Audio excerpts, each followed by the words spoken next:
તારીખ 20 જાન્યુઆરી 2026 મંગળવારના રોજ બિલખા મુકામે બિલખા મુસ્લિમ સમાજ KGN ગ્રુપ દ્વારા આયોજિત હર સાલની જેમ આ સાલ પણ હિન્દના રાજા હઝરત સૈયદ સરકાર ખ્વાજા ગરીબ નવાજની છઠ્ઠીનું આયોજન કરવામાં આવ્યું હતું, જેમાં બિલખા મસ્જિદ ચોકથી ભલગામ ફાટક સુધી જુલુસ નીકળ્યો હતો, જેમાં બિલખા સહિત ગામે ગામના મુસ્લિમ બિરાદરો ભાગ લીધો હતો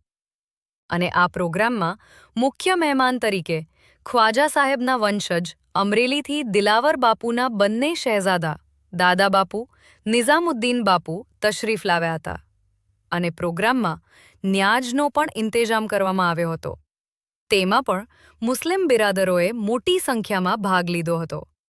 તેમજ રાત્રે દાદા બાપુ નિઝામુદ્દીન બાપુની ઉપસ્થિતિમાં શાનદાર કવ્વાલીનો પ્રોગ્રામ રાખેલ હતો. મહેન્દ્ર નાગરેચા, જૂનાગઢ.